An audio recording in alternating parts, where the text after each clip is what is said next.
My name is Elisabeth Süßbauer. I'm an environmental sociologist. I'm working currently at the TU Berlin at the Center for Technology and Society, which is it's an interdisciplinary and transdisciplinary center so that different disciplines like technical researchers and also social scientists work together. I'm also head of inter and transdisciplinary junior research group called PuR, and it's about packaging waste prevention.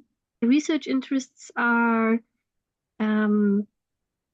sustainable consumption practices, but also consumption and production practices, so the systemic thinking about it, and also innovation processes and how to make them more participatory in organizations. So also the transformation of organization and what could be approaches for inter and transdisciplinary sustainability research. It's a research group with PhDs from different disciplines. For example, engineering, we have from the Technical Engineering Institute here, TU Berlin, but also from psychology, sociology, economics, political science, to look at this problem of how to reduce the waste from packaging from a more holistic in a more holistic way, not only focusing, for example, on the consumers, and then leave out the disposal aspect or the producer aspect, but thinking more how are these different actor groups need to work together to find systemic solutions to this problem. Yeah, there is a need for more communication between the different actors involved. And for example, we did so-called home labs. So we were in the households and did several interventions, and then it came out, for example, from the technical perspective, that there is a need to more alignment of the, for example, disposal companies and the consumers, and also the packaging industry, because consumers didn't understand where to put the packaging, because these labels and all these codes are not understandable for them. This is like just an example, but also what we also think is that often on the discursive level, consumers are the ones who should change. They are the changers, or they get the responsibility, but this doesn't work at all, because their everyday behaviors and practices are very much dependent on the systems of provision, and they have no so much range on how to prevent packaging. So this is, I would say, the wrong way to focus so much on the consumers. So there's in fact the need for holistic solutions. For example, there was one group on working together on norms to hinder the trend that like every industrial actor is producing own kind of packaging, and then this causes more problems, because then they cannot be recycled, and then consumers are irritated, and also there's a problem of this different components inside of these individualized packaging. So this could be one way. There was a group working together with different stakeholder groups on standards, and another solution would cost the implementation of reusable systems. So there's one PhD working on life cycle assessments, and he compared all the different assessment tools, and he found out that consumer behavior is often too consumer behavior is too limited, depending on what kind of reusable packaging, of course. The consumer behavior is important. For example, for takeaway packaging, it's important if they wash it beforehand. But for example, a beer bottle, they don't need to wash it, but there's important if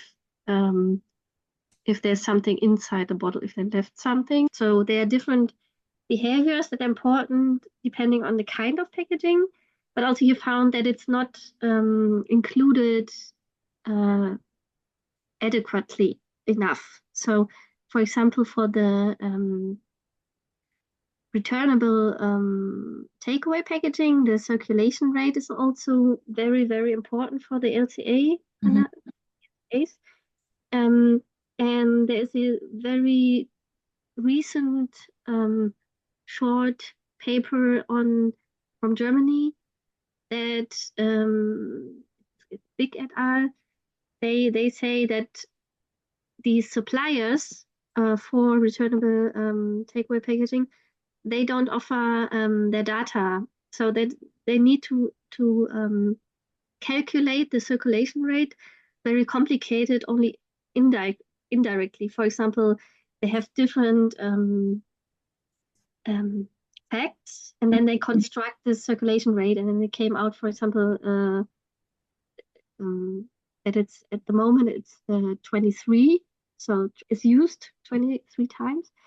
And this circulation rate is so important because this makes the difference if it's environmental, if it's good for the environment or not. So that makes a huge difference because from the production side, it's of course more energy and more resources go into this returnable packaging, of course, because it's harder, more solid, and so on. So the circulation rate is so important because then the more it circulates, the better it's for the environment. And the calculation is still really complicated because the LCA researchers, they need, or not only researchers, but also all the people that do LCAs, they need this data from the suppliers.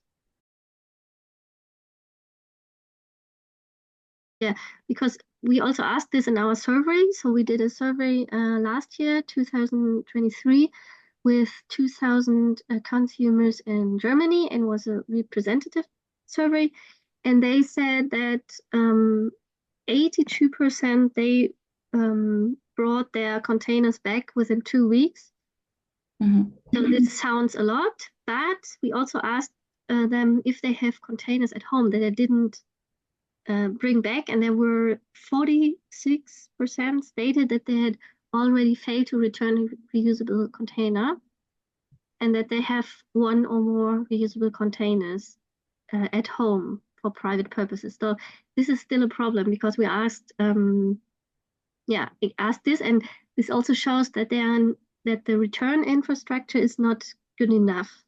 Yeah. So they might have the idea, or they think it's good to do it.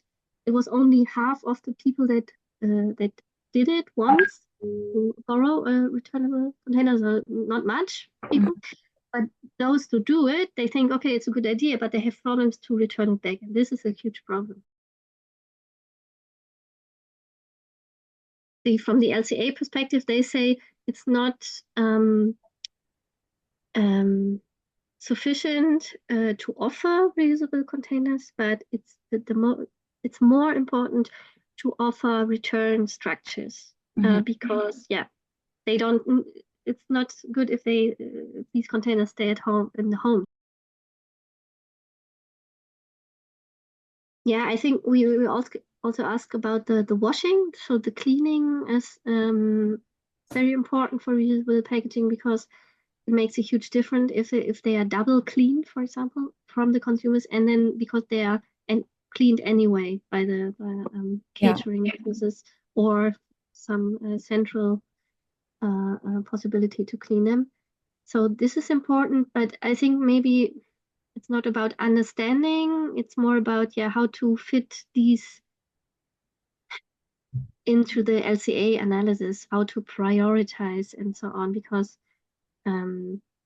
yeah, it's only average numbers goes in there. So it's not about like qualitatively understand, but it's more how to, yeah, to balance or to prioritize these numbers.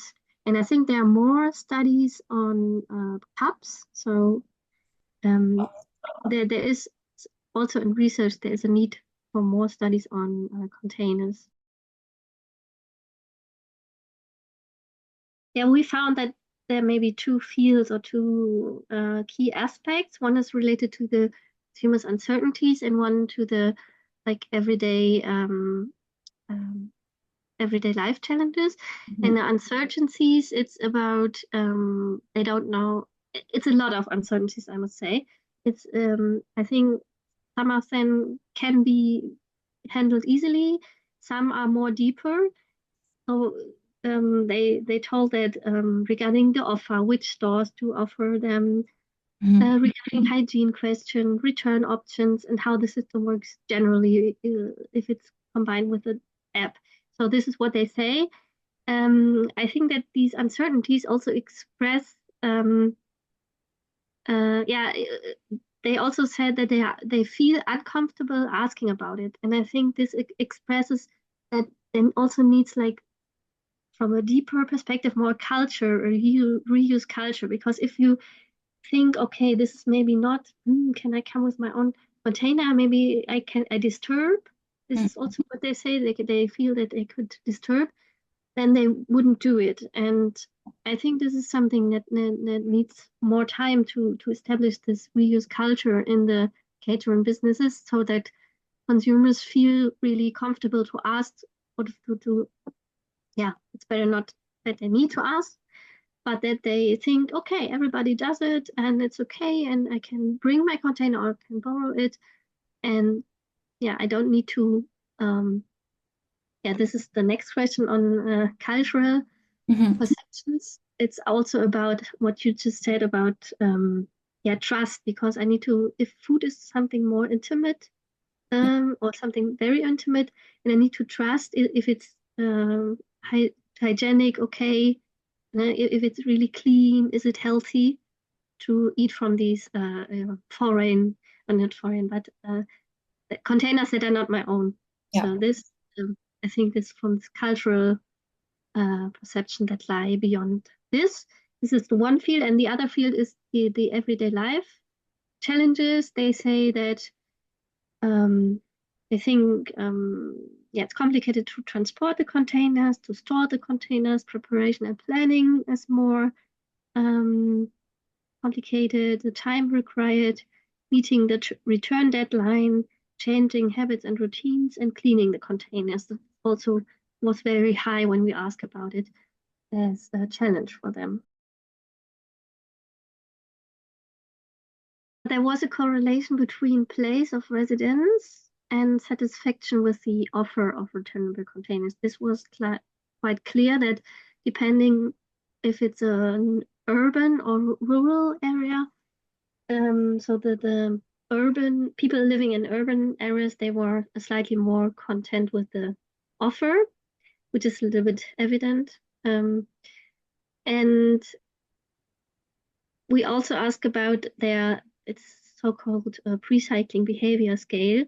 So if they value or practice waste prevention, and this was correlating with females with higher, so women with higher education, higher income, and higher age also.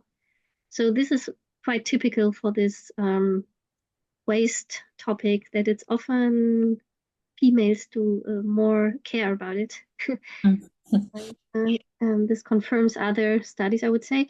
And we also asked about how many private containers they own, and this correlated with so the older people owned more private containers. And this also may be evident because, yeah, this is quite old practice to use Tupperware for self-made food. It came out from the study in general that this is very normal to them to put their own food in their containers and take it to work or somewhere else. And the working hours correlated with the frequency of usage of own containers also. So regarding we also looked on correlations with borrowed containers, so returnable containers, but there were no significant correlations. For the long-term acceptance or functionality of the system, the staff is very important. So first of all, the management needs to be convinced of it, and then the staff as well needs to really be convinced of it. If they are not convinced, then the consumer will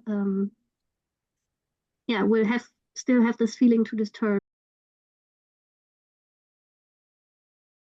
When you look at these vending machines for bottles, they are very well known, but for these food containers, they are less known. On rarely, only very, very few people that look at it consciously, they see them, or they see that they can also put containers in, but it's not so common than the bottles for beverages. Of course, I think it's always the best is a combination of diaries and interviews and group discussions and workbooks and so on. They are more for understanding why do people do it. So what you cannot see when you do quantitative analysis, but the quantitative analysis is of course interesting because maybe I have missed something because some participants were not involved. There's often a bias in these qualitative studies that often female with higher income and so on tend to participate, and then of course there's a bias. And if you have these representative studies, then you can see, okay, we have all the people here that live in the country. So and I think that's why I think combinations are the best. But my colleague who's an LCA researcher, he was very. He thinks that these diaries work very well. We collected the waste itself from the wholesales, but also they filled in the diaries, and then came out some differences also, and how you could see how they understand the packaging and how they it was more a little bit citizen science project, that they had the descriptions, what form of packaging, what materials, and so on, that only normally the researchers know, and then they try to describe them rightly, and then this will some interesting results came out of this, because then you see that is how consumers think and how they would handle this. And this is also, I mean, packaging is something that you normally you throw it away, but you don't look at it so intensively than they did in this home labs.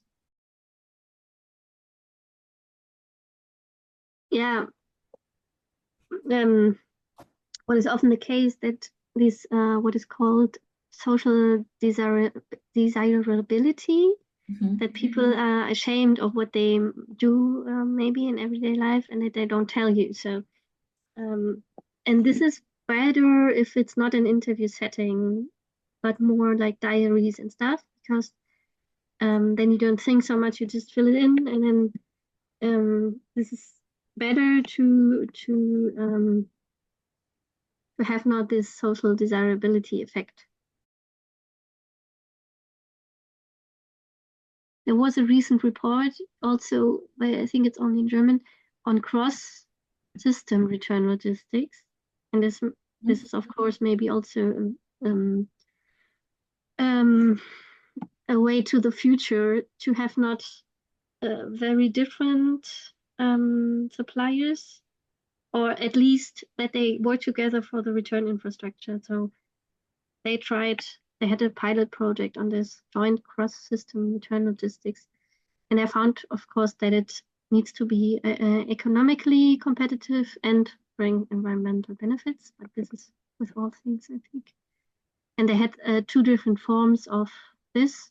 I think one was more from the community, from the municipal, and one was more privately organized or something like this. And they compared two forms. Yeah, we asked about it in the questionnaire, and they answered 84% are willing to pay a deposit, and 77 would prefer an amount up to €5, and only 7% accepted more, accepted €10. But mostly it is €10. So you could say, okay, then we need to make it lower, then people would do it. But it's also a tricky point because then people might tend to leave it at home. And this is like the contrary that we want with the circulation, right? And the circulation of reusable packaging, which is like the key thing about it. Maybe there needs to be an amount in between 5 and 10 combined with increasing the return infrastructure. Found that what also was very effective was that the cooperations between the suppliers and bigger companies, for example, IKEA, there was a cooperation between Recap and IKEA, and this was quite successful.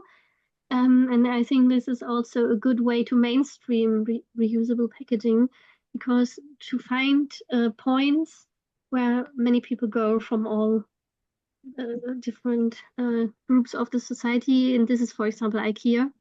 There were some return stations, and this was quite successful.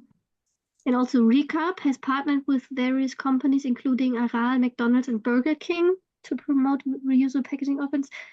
I think this is also a good way. This is so important because, I mean, IKEA and McDonald's are a little bit different, but I think people go there to, of course, they have hunger and so on, but also it's like a event place to have like, I go there because I feel well when I go there. And then if there's something that's also environmentally friendly, then they can combine it. So they have this feeling of doing something for myself because it feels nice to be in IKEA and to go shopping and also eating and so on. And then, oh, I can also do it for the environment. Also, of course, there needs to be stopped these advertisement for single-use plastic, which was practiced by McDonald's. They said that this paper-based cup is very environment friendly because then the book is made from it. Of course, this is not so good because then people are confused. What can I do? What is the right thing? It needs to be very clear what is environmentally friendly and what not. And of course, this kind of advertisement is the opposite. This is not so helpful. The big players must work together on this and not do their own thing to profit from these paper cups, which are really not good because they have this plastic thing inside and they are not good in any case. Another project that I have on reusable packaging and in the takeaway sector with small caterers, and we focused on their barriers, and our feeling is that they really need more support because they are suffering from all these crises, inflation, higher food prices, energy costs. In Germany, we have the problem that less people want to work in the catering business. So because the payment's low, and for them, they feel that this topic of reusable packaging is something coming from top down, and they feel like we are the small ones, we need more help and we need more support. And I think this is a huge problem because if they have this perception, then it will be difficult to implement this reuse culture. So, and then the big caterers or the big players like fast food restaurants is, I think, very important to have them in the boat to make reuse mainstream. That's what I just said about McDonald's. And from the policy side, I think it's the obligation for reusable packaging offers is a first step, but then we need now more to add some more policies and measures. And now we can see that, for example, and or to look at other countries and to combine the best ideas. For example, I think in the Netherlands there's a tax for single-use packaging, and yeah, I think these combinations are necessary also that to widen this regulation also on plastic packaging. At the moment, it's only for for paper packaging, because at the moment it's only plastic packaging, and that's why McDonald's can say, okay, we stick with the paper cup. But if it's for all materials, then it would be, for example, maybe more effective.